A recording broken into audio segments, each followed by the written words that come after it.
Welcome back to another episode of the Ratchet Ramblings podcast brought to you by the CSPN. I am one half of your host, Jeremy, aka Black Dante, aka Confucius, aka Niggas Against Co-workers, aka Nini. What nose have you brought this season? And I'm joined by my illustrious partner in crime, the most intelligent person on this damn podcast, my friend and partner. It is your girl, Intense Desire, aka Cat. Your gums is big as shit and you lie from them, aka why Ryan and Rachel had to beat up the goddamn producers, aka oh no, baby, what is you doing?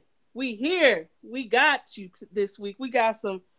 Go on and give it to him, Jeremy. What we got for the people this week? We got theater. Ah, I We, cannot wait. we got theater.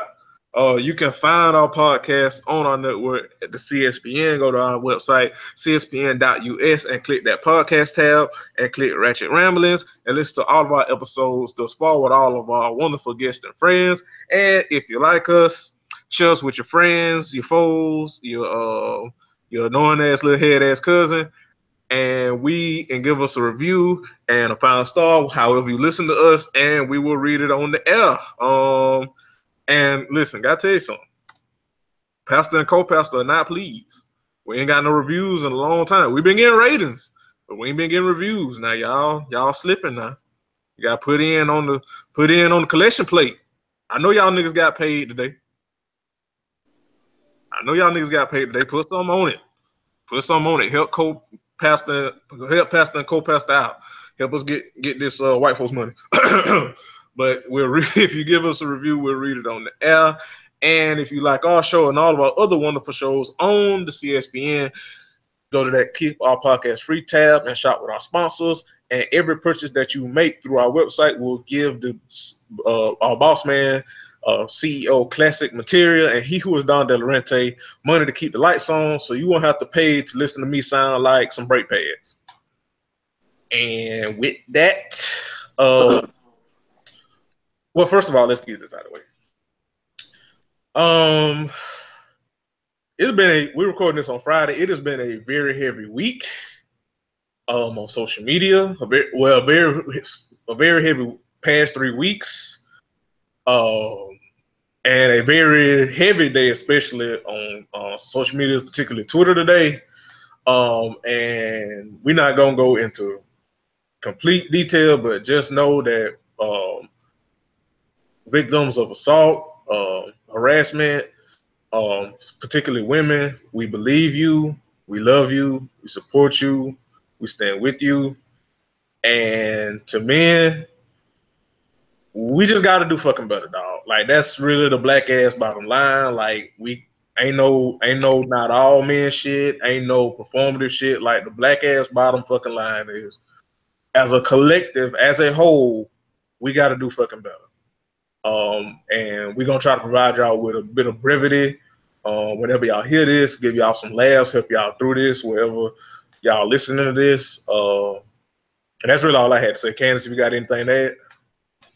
Uh, no, I just want to make the people laugh. I think enough has been said about what's been going on Twitter, and I just hope that the women who have endured violation at the hands of men who claim to have the safety and interest of women in mind, I hope that they get what they need to start healing and start trying to move past it and not have it destroy their lives and their ability to socialize with people and enjoy people and meet people and things of that nature. Correct. Well said. So with that said, in our due diligence to give y'all some laughs, nigga. Like that's how it was. Like you said before, just a bunch of niggas with reality TV this week. Cause I mean, where you want to start? Should we start with the big Joker of the return? Should we start there?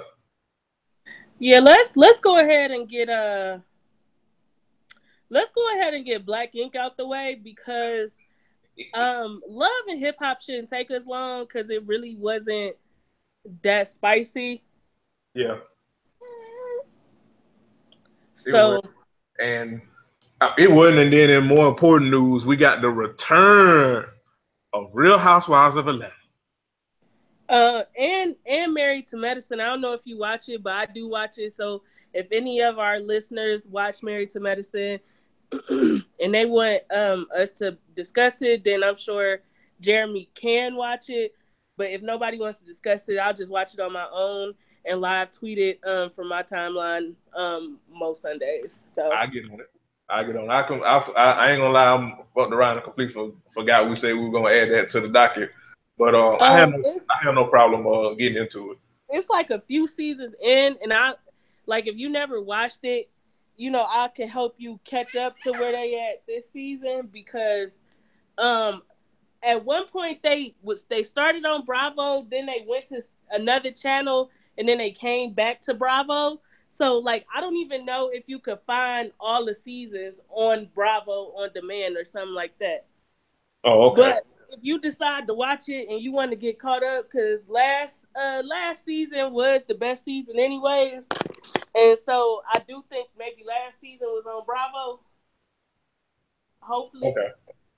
So if last season was on Bravo, you should be good money because that's when a lot of the drama started with all the ladies and they marriages and what they have going on. Okay, we'll work it out. But yeah, listen. And it's Friday, and so Marriage Boot Camp come on tonight with old funky ass Peter Guns. Oh nigga, yes. So we gonna they done blessed us with a whole bunch of ratchetness and mess all in our lap, and I can't wait. Done blessed us. Giving us theater. Mm-hmm. We gonna see Peter Guns looking like a fucking slinky. Yeah. That nigga a dirty slinky, like one that's been look like a sock that's been left in a haunted house. Okay. Too far? Oh, too soon? Okay. All right. Cool. However, I did not lie. No, you didn't. All right. So with that said, let's get into Black Ink. So I don't even do we get Rufus out the way now or later? Let's get rid of the elephant in the room because it really is the big thing, and then we could just trickle down to some little shit because everything kind of revolves around this big ass incident. So Kat and Danielle showed up on this goddamn trip unannounced, uninvited, uncoupled. Real quick, not to cut y'all, real quick, can we just say how Danielle is one of the trashiest friends, quote unquote, ever? She set Kat up like a motherfucker. She is like when I say terrible friend, terrible. Like terrible. Like that shit is crazy. Like you gotta say it like Charles Barkley, terrible. Man, she is a bad friend. She brought Kat to that retreat with so many people that don't really care for Kat. Not For, not Nikki, not Ryan. Yeah. So she made it really weird really quickly. Like in all of the confessionals, she's like, all this tension, I just can't take it. And I'm like, literally, the only reason there's tension is because nobody knew you were coming. Right. Also, speaking of theater, bravo, because she was acting her ass off. This was a goddamn performance by Kat. It was performance. And I initially, like, the previews didn't show how this was going to go down well. The previews initially just showed Kat and Rachel down by the rocks talking and shit. But Kat made small talk with Rachel prior to this big reveal that she gave her, like, yeah, so you like it here? You ever been to Mexico? Oh, you like Cabo? I like Cabo too. Like, it's really so so awkward and fake. And then Rachel was like, I mean, yeah, shit cool. Right, right. All right, this is great. Rachel, Rachel is one of the most unbothered people I've ever seen on reality TV next to Safari when he was eating salad with his hands when A1 and Lyric Kamama was fighting. Like Rachel, I was gonna put her unbotheredness up there with Evelyn. Phaedra. Oh, okay. Well, yeah, Phaedra too. Phaedra too. Yeah, Phaedra too. Evelyn was the first person that came to mind, but yeah, Phaedra too, because goddamn, she was just keeping like with the spirit, yes. Rachel was just extremely unbothered all the time. So first off, I'm tired of saying first off, but so they go down for this last night dinner down by the beach with this surf and turf. Ryan is allergic to seafood, but they bring him a steak with lobster on top, and he loses his goddamn mind. Ryan, hey, you being nice. You being nice. Ryan, that motherfucker. Listen, you being nice. That motherfucker had a because he had a whole meltdown, and it didn't seem to have shit to do with the lobster being on top of the steak because the guy was like, "Oh, our apologies. We're gonna go remake it and just bring you steak." This nigga lost his whole mind over having the surf on top of his turf, and you just looking at your TV like it's that deep. Really? Right. Like, are you okay? No, the fuck you not okay because you know you sitting there with your gal and the chick that you low key halfway cheated on her with. Right. We'll get to that later, but yeah. Like this nigga Ryan, he had a meltdown like when you see a miscellaneous withdrawal in your bank account and the bank like we don't know what happened. That nigga had a goddamn nuclear meltdown. Like, see, this why listen, light-skinned niggas, light-skinned niggas are like the Targaryens. It's conflict whether they're gonna be okay or crazy. And Ryan definitely crazy. That's my Game of Thrones reference for this evening. Continue. Boy, listen. You are becoming a master at getting in your Game of Thrones references. Look, I can't let down our girl. Our fan, I can't let her down. She was like, look, nigga, you slipping. I need a Game of Thrones reference from you at least once a show. And I'm like, you know what? I can do that. Fan service. But continue with the story, my friend. Yeah, so finally, so while they're at this dinner, Ford pulls Nikki to the side and says, "Hey, I know we've been, pretty much living together, but we still have our own places. Let's move in together and make it official." Most people would have been like, "Yes, babe, I'm ready." Nikki goes off on Ford like, "I was about to just make myself a key because you was taking too long." And whoa. I thought she said she did. No, she said she was. I'm gonna have to rewatch it, but I thought she said she was about to, and Ford was like, "Yo, you missing the whole point." And right. she went off like, "No, you missed the point. You acting like a kid. You blah blah blah blah blah blah." And Ford like, bitch, what? I just asked you to move in with me, not just give you a key, but move in and share a space with me. Nah, Nikki is one of those. Nikki is one of those people that nothing is enough ever. Yeah. Hey, that nigga got so frustrated he threw a fucking towel at her. Yeah, he threw the towel on her head like she was out the game. Right. Nigga just benched her and threw the towel on her head. Hey, she was like hey, she just threw a towel. He threw a towel at her like she out the game, like she fucking Steve Kerr. She was like, "Get up, Steph, sit your ass down." Like, hey, old school Phil Jackson. Like, if you look at all them old Knicks games and Phil, he don't even say shit. He just point. That I threw the damn towel at her. Oh shit! I was like, look.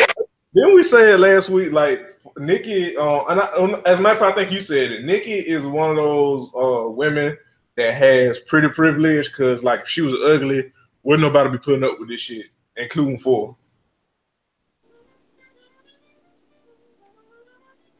Did we? Yeah, we did. You did. Yeah, you did say that. Yeah.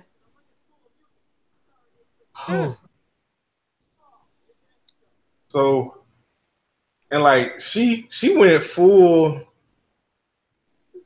like I don't think I've seen crazy like that in such a condensed time frame in quite some time in reality TV. Cause like she just went full loco. I mean, rightfully so, but still, she went full loco last week. Like, she goes full loco every week. Yeah. She'll stay ready all star.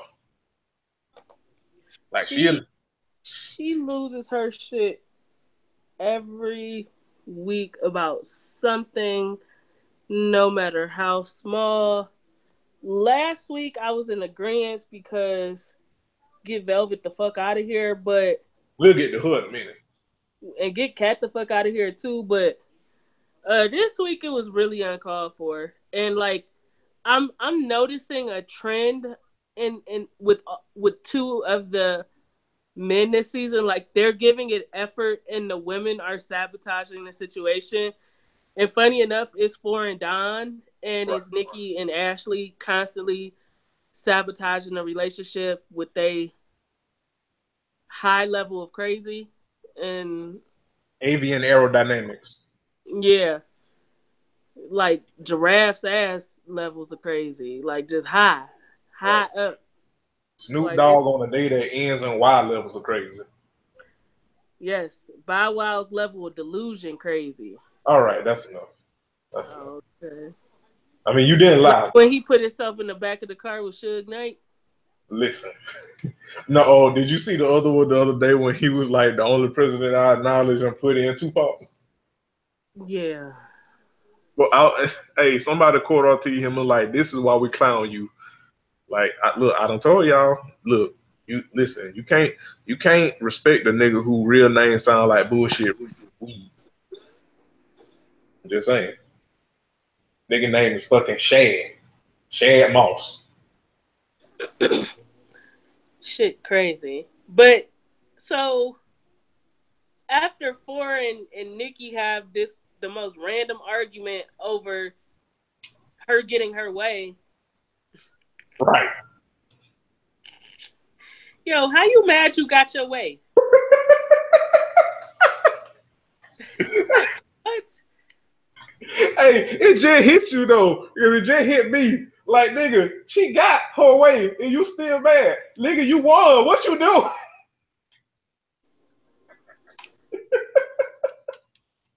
Hey, he like, look.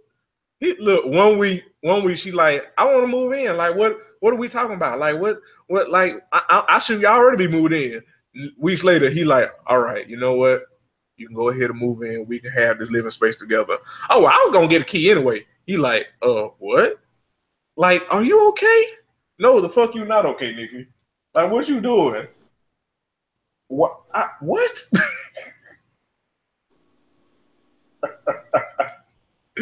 Ooh, she is. Nikki is something else.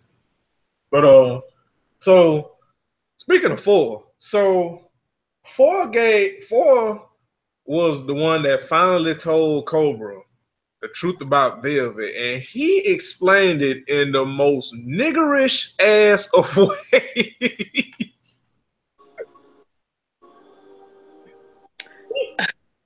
So one thing I can say is I really do think that Four and Don like Cobra as a person. Correct. Like, I feel like a lot of the backlash Cobra got last season was because Van was keeping shit going.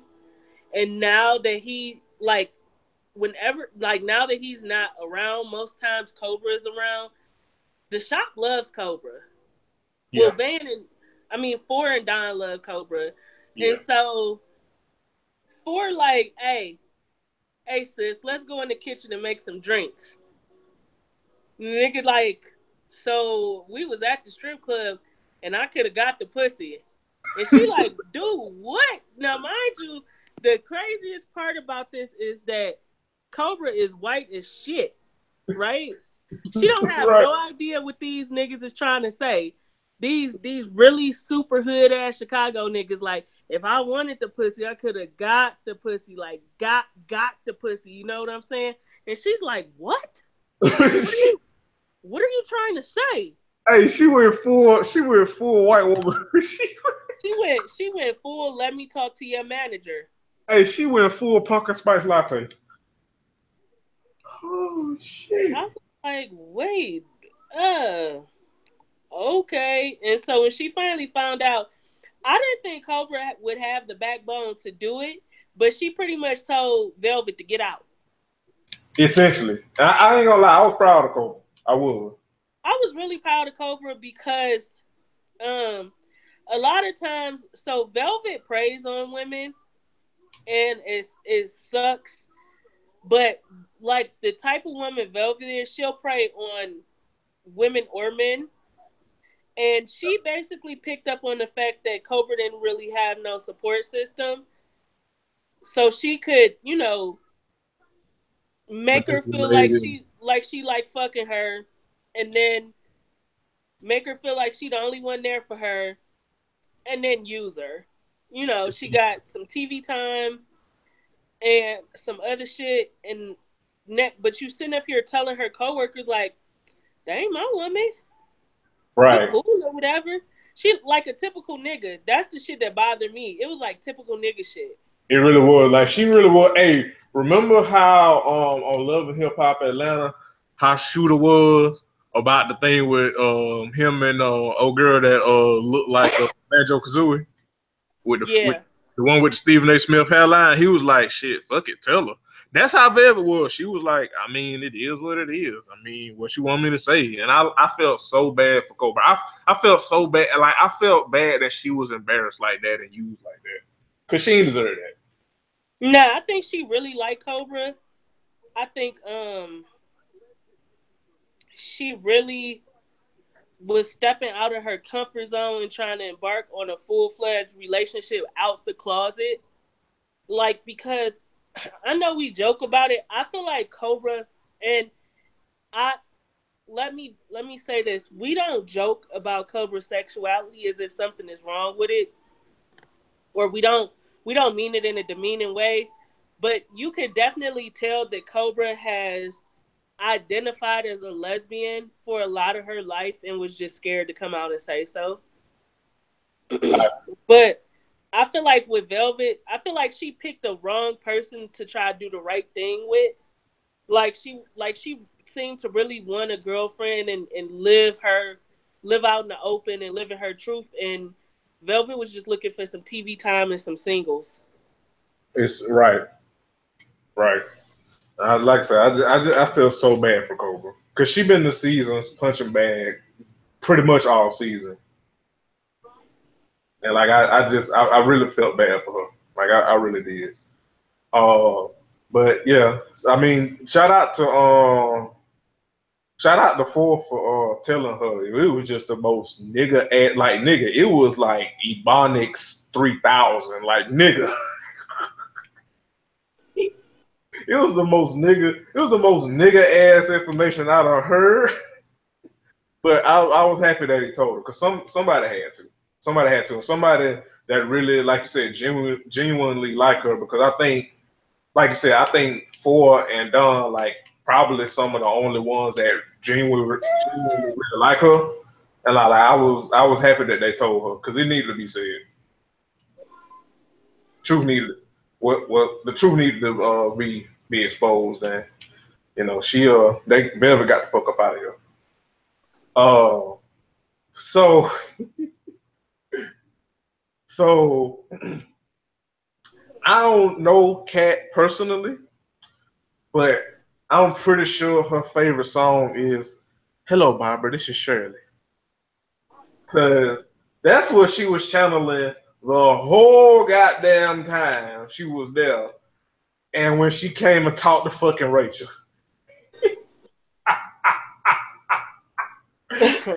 Hey, she sounded like a old, like a 70s Dirty Mackin song. Like, nigga.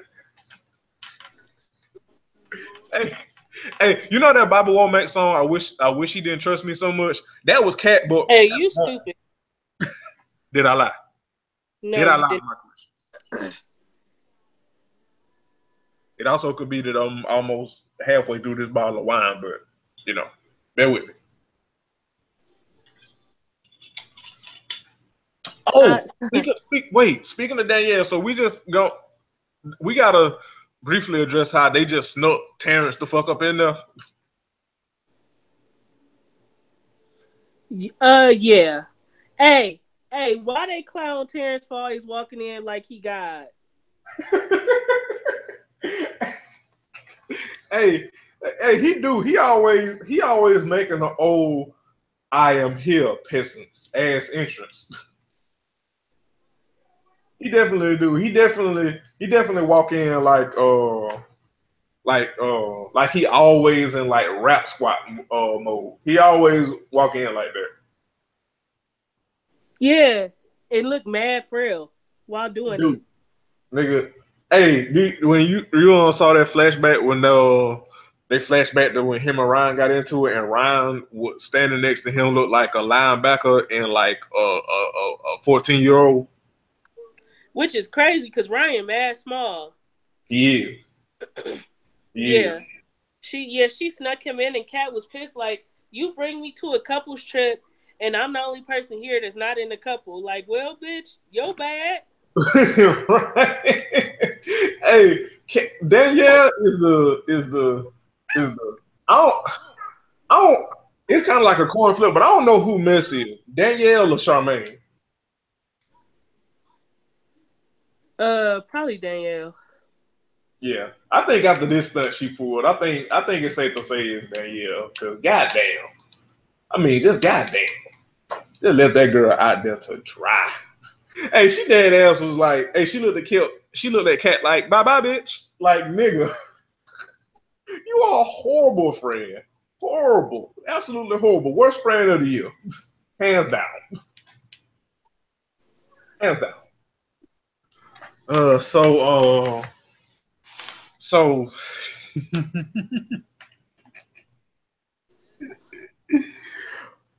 I'm gonna more or less let you shut up because I know you want to drag Cat for filth. So the scene with her and Rachel, when they snuck off to that little code when Ryan walked off, mad at the fucking food. I'm gonna just shut up and let you go because I know you want to drag Cat for filth. I don't really want to drag her for filth, but I don't like half truths in a situation like that to make yourself look like the victim. And the honest to God truth is, Kat had an opportunity to go to LA, start her own business. She got in a new relationship. She drug her ass back to Chicago to get into some shit. That's my problem with Kat.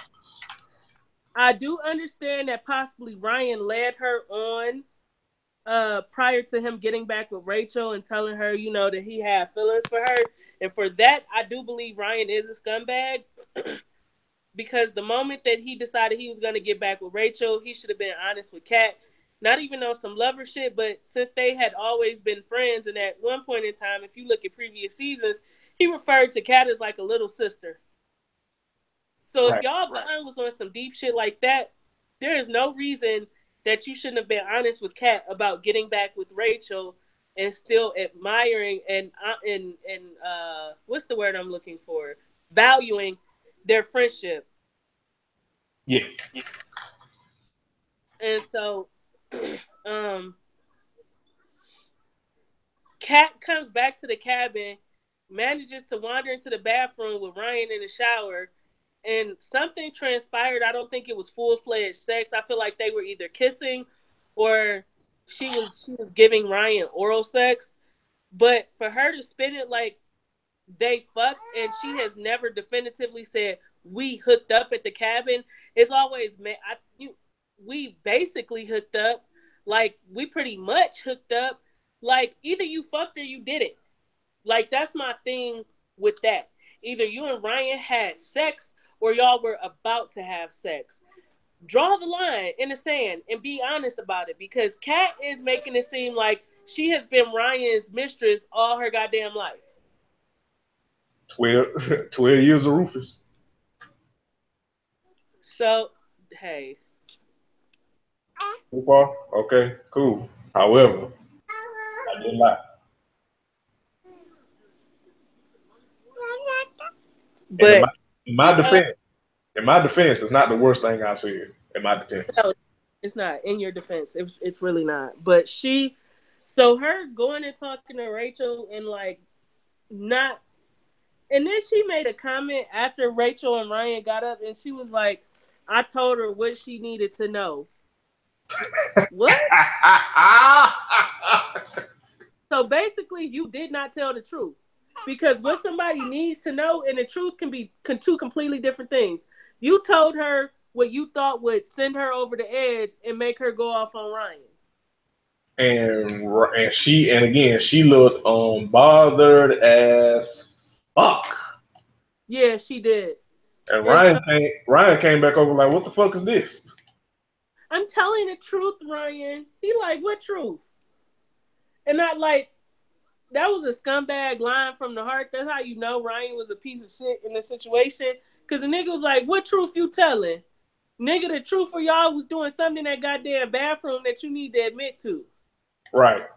Because like here's the thing. Like we definitely, like you said, like Kat is more than likely embellishing what exactly, to what extent of like, you know, if they fucked or not or whatever. But that don't negate the fact that whatever it was some shit that Ryan shouldn't been doing, because you ain't his woman. So something happened. And like you said, that was a classic scumbag move. Like, what truth? Nigga, of the truth of whatever happened was some shit that happened with someone that's not racial, and that's a problem. I agree. And then he said it so casually too. Like, and I'm telling you, man, it's like everybody went full shooter. He was like, well, shit, fuck it. What truth? I mean, what is it? I mean, you tell me. Like, nigga, are you okay? What the fuck? So he grabs Rachel's hand and they go upstairs.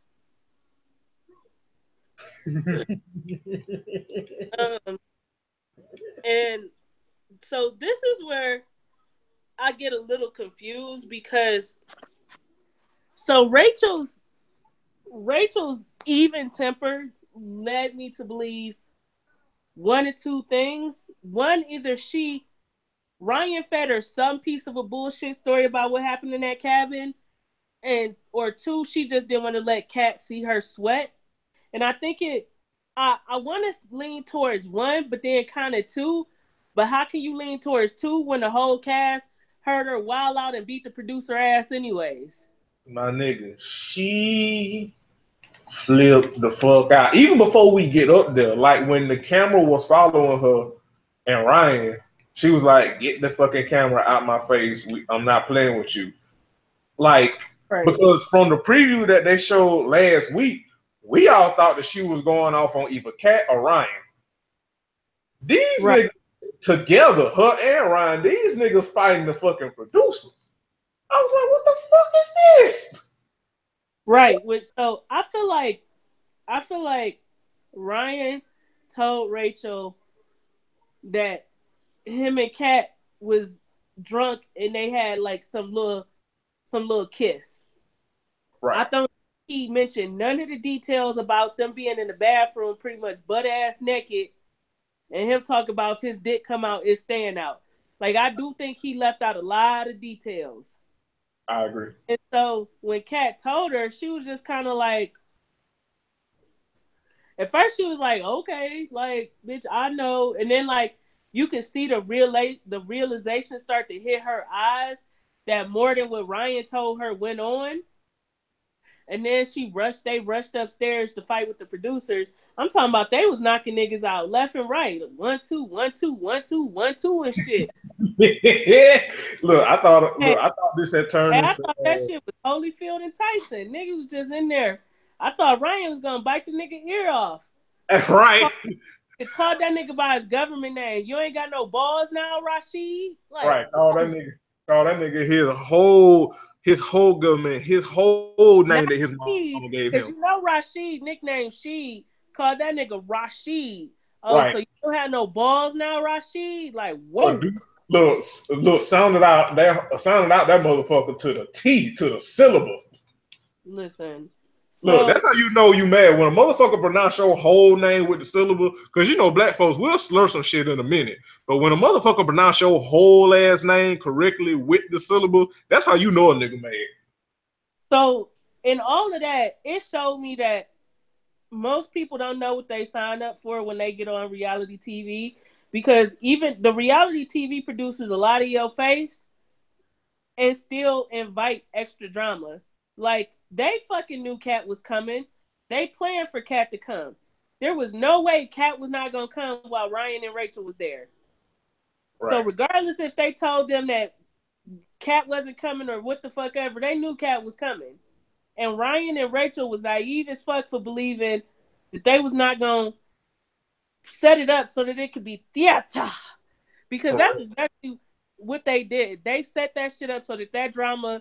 It went off. It was like a time bomb. Right. And you know what the crazy thing was? Listen, I know we give her a lot of shit for being messy as fuck and deservedly so, but if someone can please go back and like either meme or GIF Charmaine's face, nigga, I was fucking howling. She turned around and was like, woo. Like for once, that was the first time I legit have seen Charmaine stunned by some mess. And you know, she love mess. So for a motherfucker that love mess to be stunned by mess, that was when I was like, oh shit. Like shit is real. Yeah. Yeah, I think it got very real. And like Ryan and Rachel was pretty much like, y'all knew she was coming, y'all didn't say nothing. Y'all let us walk into this blind, you let us look stupid and have to expose our relationship issues on TV. And it's just kind of like, not to be funny, but every other couple on the show, relationship issues end up on the show. You not no different. I know, right? Like, I mean, do we not see what Dawn and Ashley? Yeah, you don't get to call the shots on that, especially when you doing shit that will make for good TV drama. Like, I'm not even being funny, but had him and Kat not been in that bathroom together, it wouldn't even been no storyline this season for that. Pretty much. Because nobody would have cared about what happened before him and Rachel got back together. Everybody cares about him and Kat being in that bathroom, possibly about the fuck, while him and Rachel together. Right. Like that is what reality TV is for. It is for theater. That's exactly what it's for. So and then I mean, like, according, like you said, like initially we was kind of like we didn't like we was like not Kat, but Rachel probably looked so unbothered because we were like Ryan probably told her something ahead of time. But from the previews, they having a conversation and a sit down, and Rachel's like, nigga, apparently you didn't tell me everything. So like you can't be special and like not everybody else drama on the Summer Jam screen, but you don't want yours on there, especially when you doing shit to be in drama. Like that's on you, Ryan. I mean, again, like Kat, you know, this is not to excuse Kat, you know, at all. But shit, Ryan, I mean, hey, that's you an egg on your face. I'm talking about that nigga. That nigga went ballistic. I thought that nigga turned Super Saiyan. Like you said, I thought he was finna bite him like how Goku bit Frieza tail when they fought. Hey. Hey, shit got real. But so Also, by the preview next week, I think they're gonna go back to the. It don't skip forward in time where they back in Chicago and Cat gonna fucking confide in Van and like what, what, how of all the niggas talk to you gonna talk to fat ass Van of all the niggas to confide in Cat you gonna talk to built like a Van of all the niggas. That's how you know Cat don't want to win. Cause she finna fucking confide in a nigga that if he shrugged too fast, he would die. Like, what? Are you okay? No, the fuck you not okay, Cat. Yeah, I'm also trying to figure out why Charmaine had an opinion when she walked into being Don's side chick, eyes wide open until Ashley broke that shit up. Cause Well, Don, let's be honest, Don and Ashley was fucking everywhere the first season. Don and Charmaine was fucking everywhere the first season until Ashley broke that shit up. Yeah. And then Charmaine feelings got hurt. Yeah. And like I would say, don't keep it. Let's keep it funky. You know, Ashley still don't feel fully really fuck with them like that. So, you know, Charmaine is a goofy. So, short term memory. Yeah. Yep. But then before we get up off Black Ink, because I think we covered all the big shit, and I can't wait till next week to see what's going on. Because apparently Lily invite the nigga with the long hair to the shop. Oh, and Junior gonna be fighting. Cat runs the Van to tell him all the tea, and Van like, okay, I don't give a fuck. I almost fucked you too. And I forgot about that part. Ashley, listen, get Ashley off my TV. Like, I understand. Let me first say, the worries that Ashley had, a lot of pregnant women have. I had them while I was pregnant. Like, especially London's my first, and I was nervous and I was high risk. So there were a couple times where like I had gotten used to feeling her kicking, and then she wouldn't be kicking. And like one time I was really nervous, and so I just called my OB, and she was like, "Come in, we'll do an ultrasound, then we'll monitor her heart rate and her fetal movement for about 20 minutes." Boom. That was it. And OBs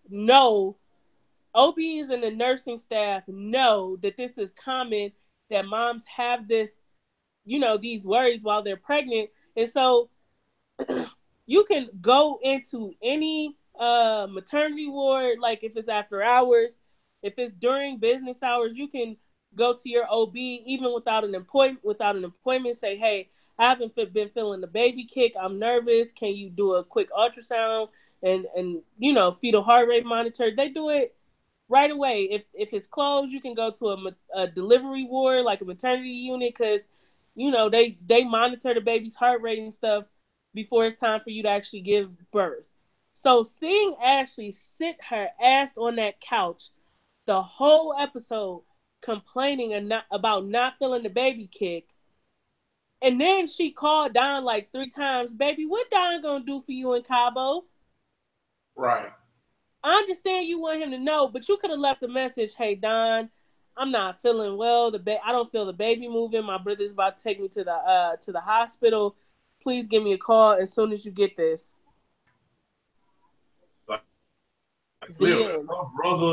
Her brother that was there, like he was just like, I don't know what the fuck to do. Like she was a lie. She is a lie. She is a lie.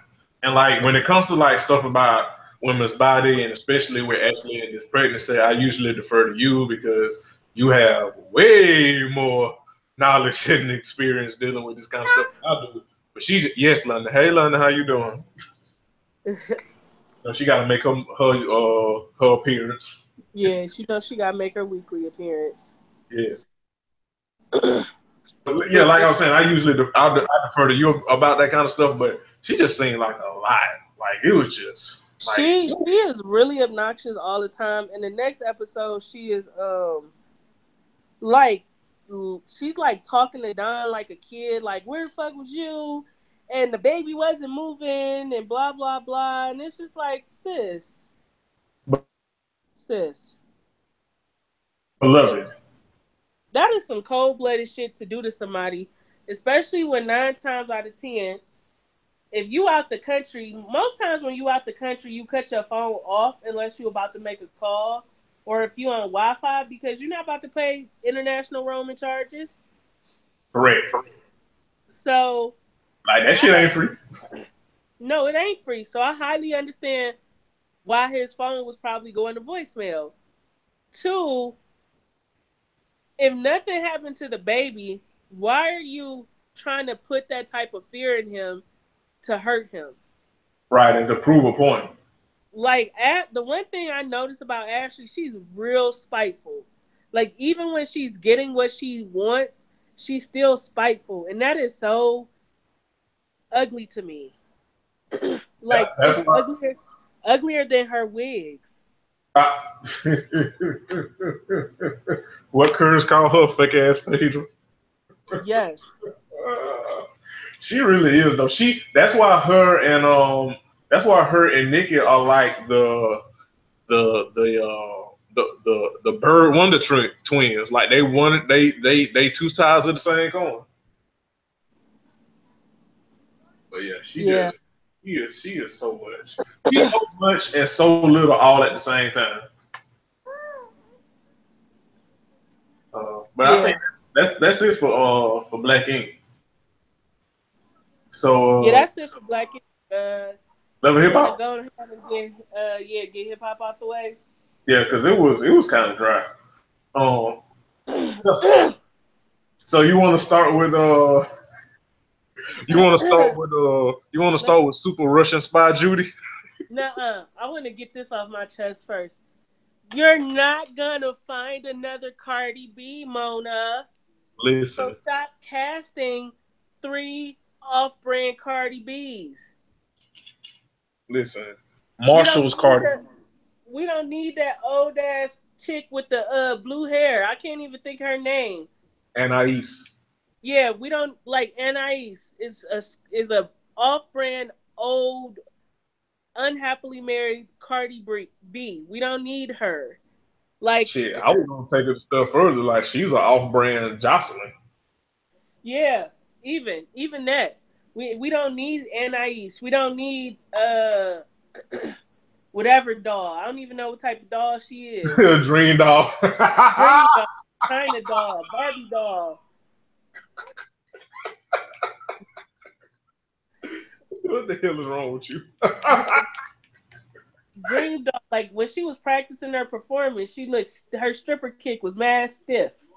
Don't need it. Give Safari a dating show because he's bopping from Love and Hip Hop series to series looking for a goddamn girlfriend. And he is fucking hilarious. Give him and Jock their own spinoff shows, damn it. For the love of Safari and Jock or some shit. Because Safari really serves no real purpose. He doesn't bring any real drama to the show. He's kind of like a male version of what Keisha Cole is. Safari's never really in no drama. He never really got no deep shit going. The crux of his drama when he was in Hollywood was when he wanted to have a threesome with Rosa and Nikki. Yeah, that was the of the drama that he brought to the show, which is nothing. Because a lot of niggas would have a threesome, would want to have a threesome with Nikki and Rosa. So it was just kind of like, he's never really going to get cutthroat and discuss his dealings with Nicki Minaj. So that's not something we could ever expect to look forward to.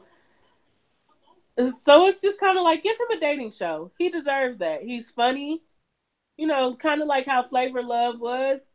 Like, Flavor Love was ugly as shit, but he was charming on his dating show, and it was funny to watch.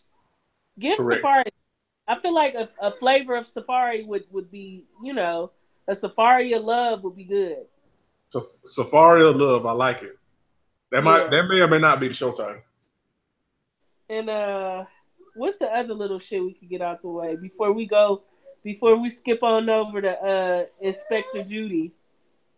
Get Bree the Broke and Bianca the fuck up out of here.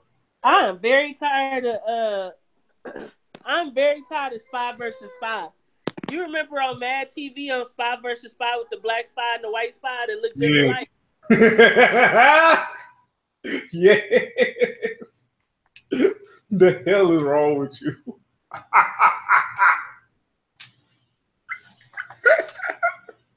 Speaking of, I miss Mad TV. That was my show. I miss Mad TV. I miss Mad TV for shit like Stewart. I miss Mad TV for things like Lowered Expectations. Yes. Lowered Expectations. I miss Mad TV for He Looking Like a Man. Which was so problematic but so funny. So, but yeah, like they really just fighting the fight because they don't have no real storyline. Nobody wants to hear their music. They look alike, they dress alike, they wear similar weaves. They don't really have a purpose, so they gotta fight each other. Right. With them it's like horrible Ghost in the Shell ass wigs. Well, them wigs be terrible. Trash. Absolute trash. Like, it's almost like, is these costume wigs? Right. Right. Like, it's like, Mona, you couldn't fit this in the budget? God damn. Yeah, it's really bad. Terrible. Absolutely terrible. But yeah, I want Mona to get, like, Mona is trying so hard to find another Cardi. And it showed. Cause like Anais, like first of all, Anais talk like she got peanut butter on her tongue at all times. That's number one. Number two, her wigs are trash. Hey, nah, she do talk like her mouth thick. Like she do. Like, are you eating slices of bread, bitch? Right.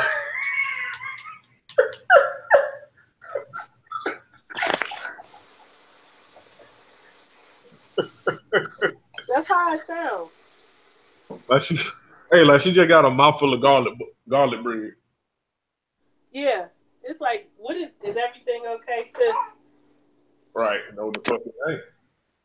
Chew that goddamn sandwich. Right, chew the sandwich, anime. She sound like she be eating bologna sandwiches with nothing to drink. Right. Hey, she sound like she be eating bologna sandwiches and sunbeam. Hey, okay. Too far? Okay. All right. She be drinking the off-brand Sunny D. What that shit called? Tampico? Yeah, Tampico. Hey. Yeah, I know Anais drink Tampico because she old as shit too. You know the old auntie who want to be young? They got a fridge full of Tampico. Mm-hmm. Hey, a refrigerator full of Tampico and red wine. That shit ain't even called orange juice. What is it called? Citrus drink. Yes. The fucking citrus drink. Y'all better get up off me. That should be 99 cents. For 3 gallons. Right. Value pack. You can get you a whole 12 pack of that shit for like $198. Pretty much, yeah, but hey, let's go to this because we also got to touch on Mariah Lynn and Cisco. Listen. Cisco Lights.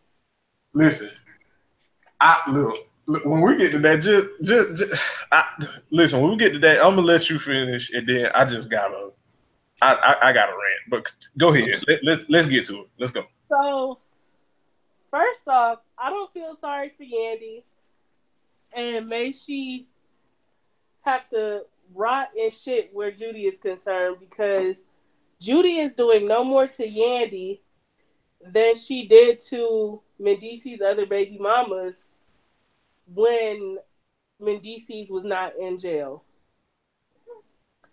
She terrorized his baby mama. She allowed her other kid, the girl, the stud, to terrorize the baby mamas and talk crazy to them. And so now that the baby mamas are not in the picture and Mendeecees in jail, they got to keep a storyline, because Judy pop up at every situation dressed for prom.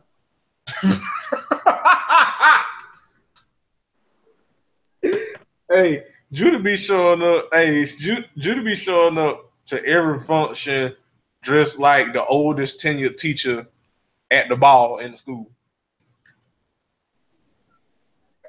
Like the old science teacher that done been there that been there 35 years. That's how Judy dressed. Yeah, she do. Hey, Judy dressed like she dressed like a widow who going on the first date in a long time. That's like she show up everywhere in a wrap dress with her titties out and some cheap makeup on. Like, Judy, where's you going, baby? You doing all this to check up on Yandy? Hey, she dressed. Hey, she dressed.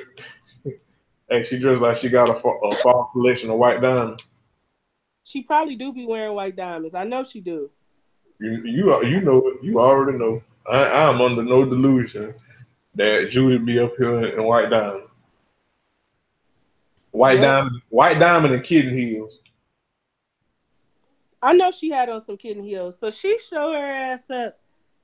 Well, she spoke to Mendeecees and told him what happened, and she definitely put a lot of sauce on it. And Mendeecees is mad at Yandy, and now Judy is breaking up their spiritual marriage. But what the hell is wrong with you? She breaking up their spiritual marriage. But now they holding matrimony. Yeah. The vows they made before God and not the court of law. So Yandy is launching like some cosmetic line. I got one more joke. Wait, I got one more joke. The vows they inscribed with 2 Corinthians. Bye. Okay, I'm done. She is like showing up to Yandy's cosmetic line. First of all, nobody want no goddamn cosmetics by Yandy. Goddamn bundles don't even be good. You think somebody finna put your makeup on their goddamn face? You beat me to it because I'm damn sure about to say that.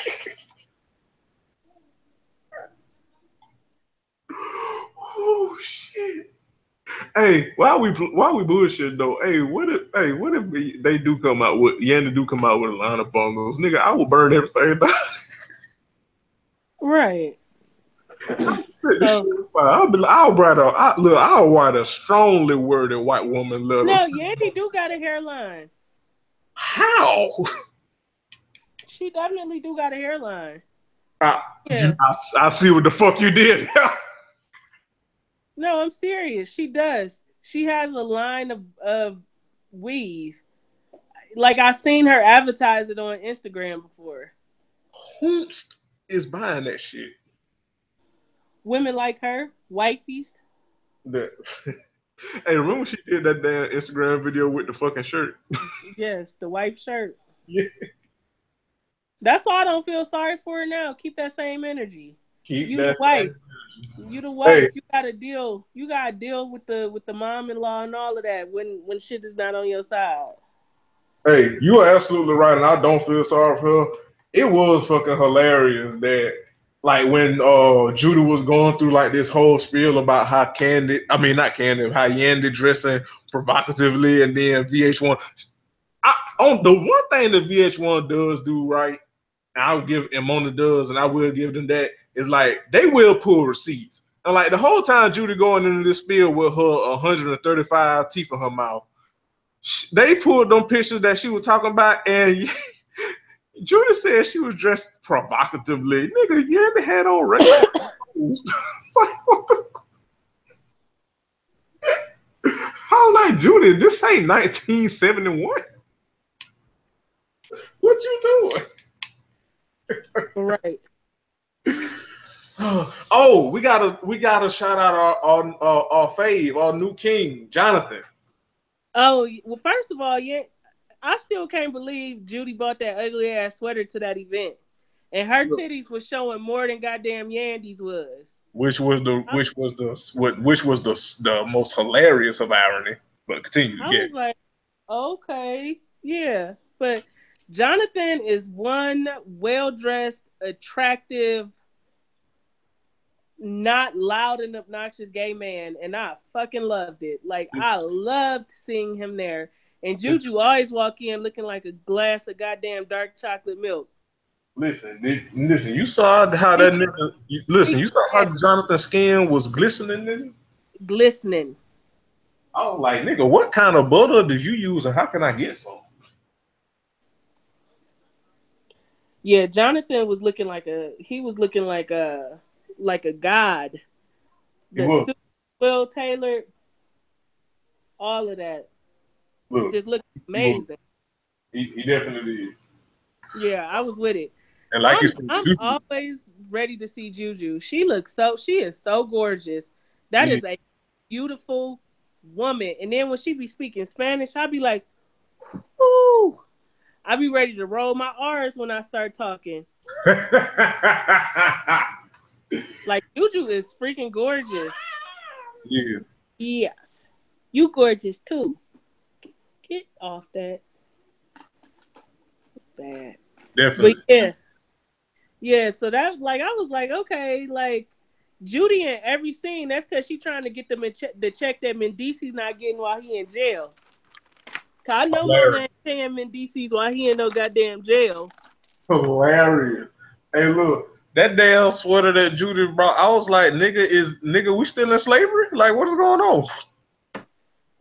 I was like, child, Judy by a girl, what the fuck you got? Look, that must have been like, that damn sweater she brought, it was like, that must have been like the first sweater that they let a black woman have after Reconstruction. Yeah. That shit crazy. Oh, but like hey, you right, Judy down there doing this storyline, and like I do agree with you. Like I don't feel sorry for Yandy at all. Like at this point, this whole shit, I'm just laughing at how ridiculous Judy is, but while also not feeling sad for Yandy because this is what you signed up for, beloved. Yep. This is exactly what you signed up for. You want to be the wifey, you got to deal with Tiffy. Judy teeth, no, they big. Look, Judy look like she got a pack of chiclets in her goddamn mouth. I don't know if any of my listeners have ever seen the movie Dennis the Menace with Walter Matthau, when Dennis broke his dentures and replaced the two front teeth with two chiclets. Oh my God, that's how Judy teeth look to me. Oh my God. Wow. I mean, you did lie. I did not lie. First of all, Dennis the Menace is one of my favorite movies and cartoons and of all time. Like I loved Dennis the Menace as a kid. And when that movie came out in like the early 90s or whatever, you couldn't tell me shit. I had the VHS. I watched that movie till the goddamn VHS popped. Hey, that's how you know you really love the movie. Because I don't get that shit. Same with not Matilda, Madeline, the little French orphan. Yeah. Yeah, I feel you. That is a classic. I feel you. Classics. But yes, and so that's like Judy is ridiculous. She is. And like I said, again, I don't feel sorry for Yandy at all, but I am like pleasantly I'm enjoying this ridiculousness that Judy is giving us because it is ridiculousness. I don't feel sorry for Yandy. I do not feel sorry for Yandy. Like I said, like when the shoe was on the other foot, she didn't care. She knew Judy was being ridiculous with Mendici's other baby mamas and treating them any old kind of way. And now she treating her like that, and she don't like it. She wants Exactly. Judy to relax. Right. Judy, relax. Why are you doing this? Why are you causing problems with me and your son? Because you and Judy caused problems with so many other people. Exactly. You went to Mendice's other baby mama's bundle to bundle and had Judy as an accomplice with her and her side teeth. And now when the shark is biting back, now you mad. Exactly. So Child, keep doing what you're doing, Judy. Wreak havoc, okay? For the yeah, next for the next 6-7 years, do that. Because that's right, how much longer Mendices got in jail. By the time Mendices get out of jail, either Love and Hip Hop gonna have a whole brand new goddamn cast, or it's not gonna be on. Period. right. By the time Mendices get out of jail, we might have some indictments in the Trump administration. Pretty much. So there's that. I But mean, hey, why is Mariah Lynn still making music?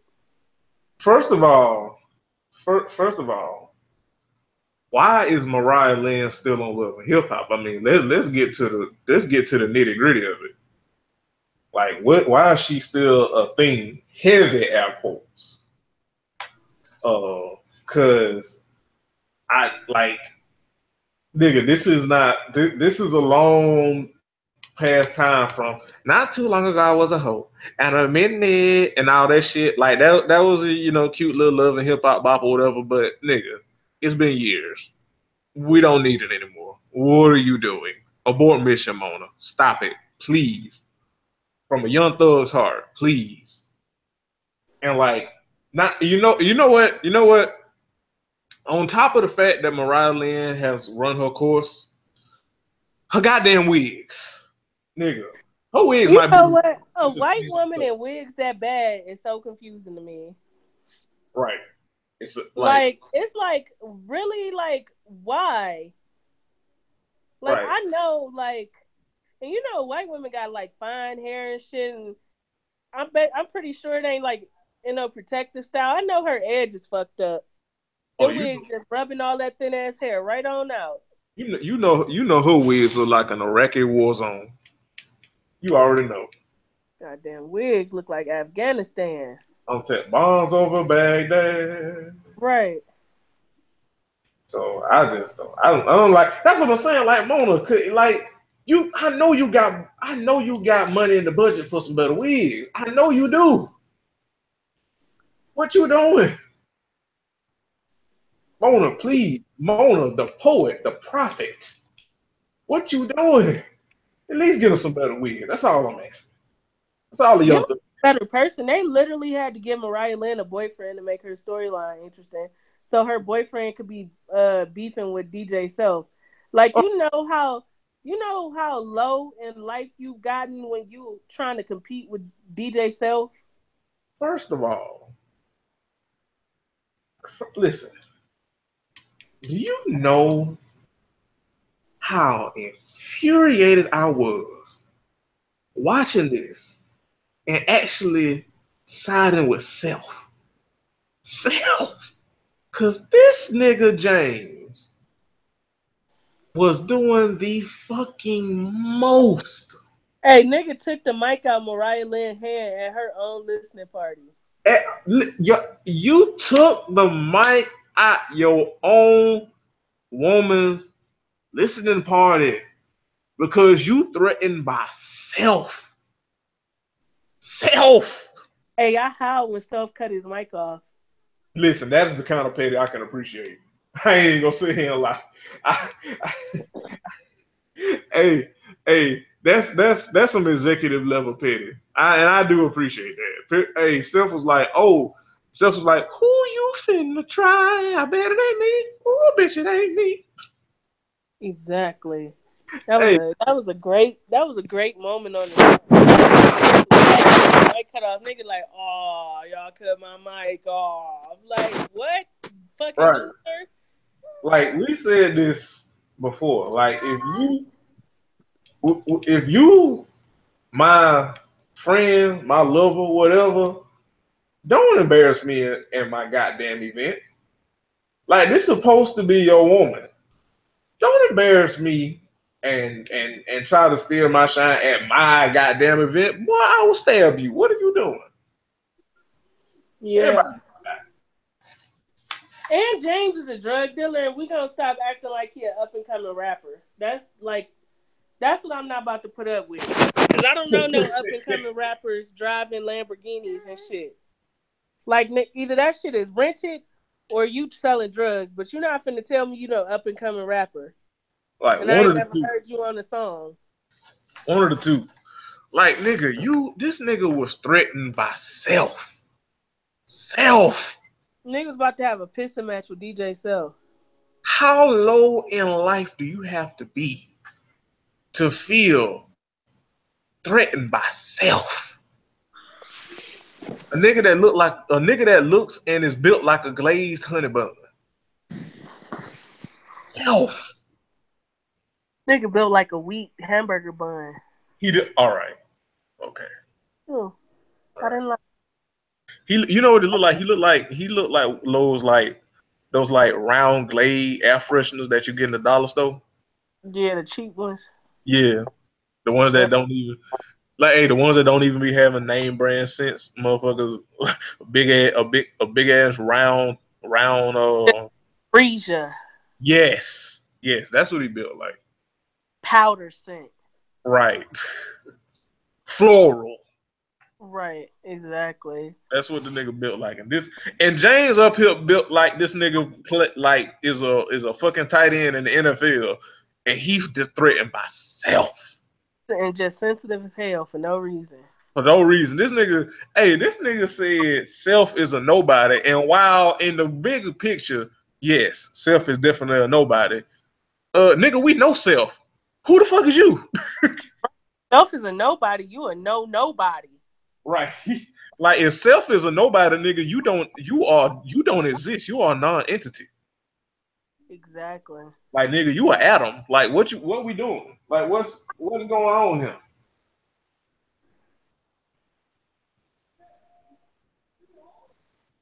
I just don't know. Like tell me what's good. What's going on? Like what is your life about where you are feeling attacked by Self? That nigga was like, I'm literally shaking right now. I am triggered by DJ Self. Yeah, that shit was crazy. I think that's it for Love Hip Hop. It's time. It is time. It is time. It is Did I say it? Time. It's time. We've been waiting on it all year. All year. Are you not entertained? Real Housewives of Atlanta is back. With Woo! The theater. London laughing. Boy, first off, so this first episode wasn't super entertaining. Correct. But the previews of what's to come. Woo! Yes. First off, how is Kenya having marriage problems already in this season? Listen, how you have marriage problems from the preview? From the preview. Like what? I gotta take it one step further. I do feel like a lot of Kenya's issues stem from her family, because the fact that you ran off to elope and your father found out on the blogs, like, even if you wanted to elope, you could have called and say, hey, Dad, me and my whatever her husband name is, like, we're eloping. I just want to be the first to tell you, and blah, blah, blah. But you went off and eloped and had an actual ceremony without your family, without your father there. That is weird as fuck to me. Yeah, it really is. Like, I feel like the whole time, like, I'm not even being funny, but like the whole time we going through this spiel of Kenya's marriage and her man or whatever, I'm like, this sounds like an episode of Catfish. She was calling the nigga babe and babe. Like, what's his name? His name Bay. Like, all right, bitch, cool. Right, right. Like, oh, okay, all right. Okay, girl. I guess. Okay. All right, if you say so, child. Right. Is this short for Baylor? Like It's short for we don't believe you. We don't like, bitch. We don't believe you. you need more people. You need More a man. That's what.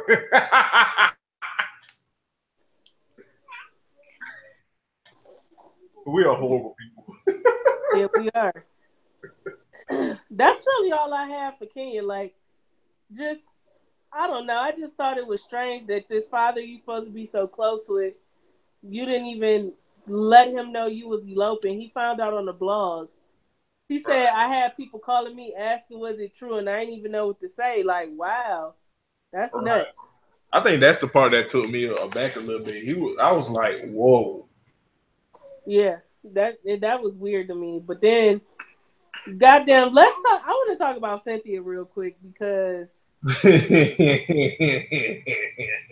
gonna tell you, Cynthia is a beautiful woman, Cheers. but she is a dingbat, and I'm gonna tell you why. Cheers. Cynthia filed for divorce. Cynthia initiated the divorce. Peter wanted to even try to fix it and work on it. She wanted the divorce. So to hear her whining, begging, and throwing a temper tantrum because Peter didn't want to come to her 50th birthday party was so strange to me. And it reminds me of just how much people try to keep contact with their exes so that they don't have to be completely alone. Like they always want the opportunity to be able to call that person and that person drive what they doing when they want them to. Yeah. Yeah. Like how do you what did you expect from the man you divorced? You expect him to be like, you know what, boo, I'll be there. I'll be there with bells and whistles on. No, I got frequent flyer miles. I'll be there. no, fuck your birthday. If you wanted me there, we should have stayed married and worked through our issues. Right. Like I No. wanted to do. And I don't even care for Peter, but I just don't see the point in trying to teeter totter with your ex, especially when you the one that broke it off. That's correct. Let that man go on with his life and you go on with yours. You a beautiful woman. You could find a date to your 50th party if that's what it's about. Right. Like let folks go. If you are done with them, let them go. Correct. And then like even her own daughter was like, you that conversation should have ended much sooner. Yeah, her daughter was pretty much like, Mom, you being creepy about this. Right. She like, I'm being creepy? Yeah, you being very fucking creepy. Right. You got read by your own daughter. But I think her 50th birthday party was super cute. The theme of it, Yeah. Everybody got a dress in a Cynthia look. Yeah. I liked it. It was I agree, it was cute. I liked it. I know like it ain't gonna take us long to finish this because we about to go to the elephant in the room. Portia girl bye. Whoo, whoo, whoo, Let me tell you, whoo. Portia is mad at Nene because Nene went on Watch What Happens Live and said that Portia and Phaedra absolutely should have been let go for that stunt, that fiasco, that gross misconduct against Candy. They both should have been let go from the show for that. And you know what? Nene is absolutely right. She's correct. Now Nene is wrong on a lot of things. Nene wrong on a lot of shit. But on this, Wrong on she got the wrong nose. She got the wrong look. She keep the wrong wig. She got the right money. But on this situation, Nene Lanithia Leaks was absolutely right that if Phaedra was to be fired, so should have Portia. yeah, Because I am very tired of people acting like Portia is so dumb that she didn't know what she was doing and Phaedra was pulling all the strings. yeah. Like, seriously, you know damn well that girl ain't tried to drug you, had no thoughts about no drugging you, and her husband having her way with you. And furthermore, if somebody were to tell me some shit like that, I am going directly to them. Hey, Phaedra told me that you said that you and Todd should have drugged me and had y'all wait with me. Like, nigga, that is directly affecting my safety. Like that's not no shit. Like, you honed in, and like that whole last season, she acted like she was too scared to say where she got the source of that information from, just to find out it was Portia. Oh, trifling, goofy ass. Phaedra. So yeah, right. I do agree with Nene. Like, Portia was equally as guilty as Phaedra, and acting like Portia was some tragic victim to Phaedra's manipulation is really trash. Yeah, and then like how we'll get to it, like how Portia tried to, like, at the party, like, go up to Candy, like everything was okay, like, oh hey, I spoke, girl, like, girl, sis, niece, please, what are you doing? The goddamn most, that's what you're doing. Yep. And so at the event, Portia trying to have words with Nene, like, we not friends because friends wouldn't say I need to be fired and blah blah blah. Girl, ain't nobody your goddamn friend for real. Everybody think what you did was trash. Right.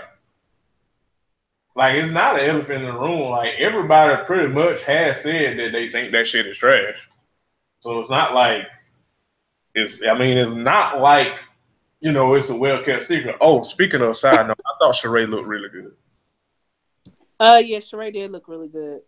Yeah. Continue. No, that was it. It was just kind of like I think the primary focus was Nene and Portia this first episode, but also, like, what would possess Portia to come in and hug Candy. yeah, like, bitch, please, you got a lot of fucking nerve. A whole ass case of nerve from Farmer's Market. And I feel like Candy a better person than I'll ever be, because I would have punched the shit out of Portia. I'd have knocked that goddamn wig off her head. I felt like you could tell, like, in the scenes, at least to me, it took everything in Canada to be like, bitch. Like you said, like, punch her in her face. Like, to me, I could just sense that, maybe not punch her, but at least, like, shake her off or something. Like, I just felt like something, it took Candy a level of restraint to just be like, you know what, I'm not gonna strike I'm this. so petty. As soon as I saw her leaning in for the hug, I would have been like, no, ma'am. Right. Hey, remember on Twitter, like, a couple of years ago, like, Ashy niggas were having them no ma'am tweets and no ma'am shirts. Yeah. That's how Candy should have been Portia. Like, no ma'am. Yeah, no, ma'am. Nope. What the fuck we not finna do? Nope. But yeah, I think also, speaking of Candy, mwah, titties looking nice, girl. Bravo. Candy looks really good. She does. She does.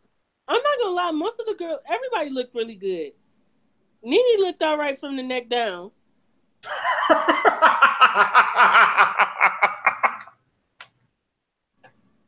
Like, I want her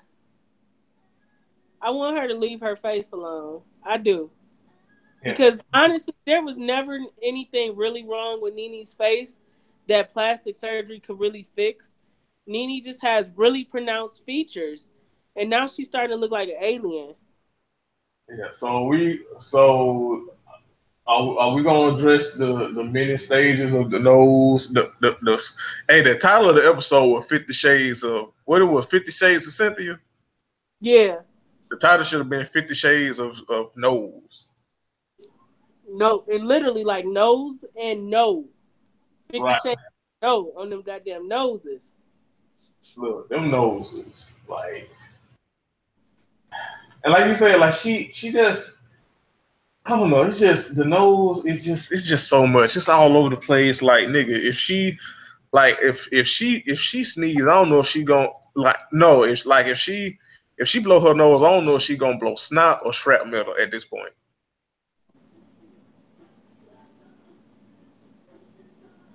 Okay, we're gonna go silent on me. Okay, cool. Cause you know.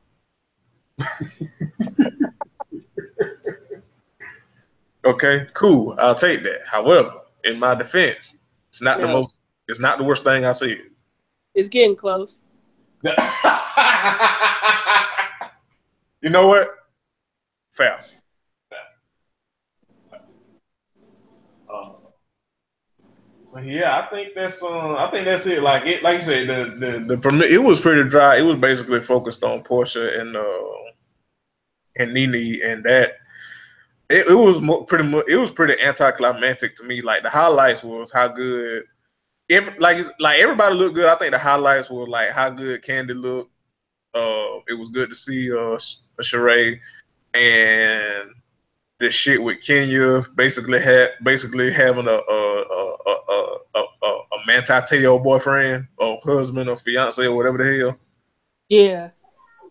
But I think And that's pretty much it. problems. Yeah, I can't think of nothing else. I think we covered pretty much all the important stuff. Yeah. Uh, so next week I'll give you a chance to like see if you want to catch up on Married to Medicine. Yeah. And if you do, we'll add it in the lineup. If not, I'll just live tweet it, from the page or whatever, and keep it there. But if it's not something that really interests you, we don't gotta get too deep into it. But Marriage boot camp though, nigga. Nigga. What time it come on tonight? It come on at 9 p.m. Eastern time. Okay, so yeah. It come on half hour. I am waiting for them to bring goddamn Tara into the season because I know that they've been watching him go outside and call her every night. They gotta bring her in. They got to. Like, what's the point if you don't do it? What's the point? Like, it's only right. It's on. We deserve for the theater. We deserve.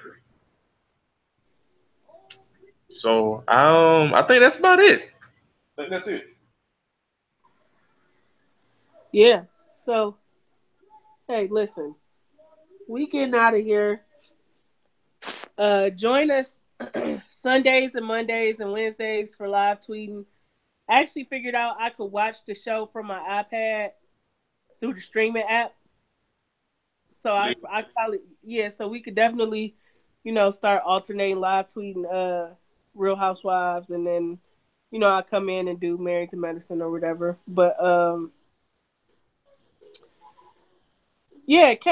come live tweet with us Sundays, Mondays, and Wednesdays. Even Fridays if I got some people that watch Marriage Boot Camp, I'll hop on and live tweet that. We could laugh about that, joke about that.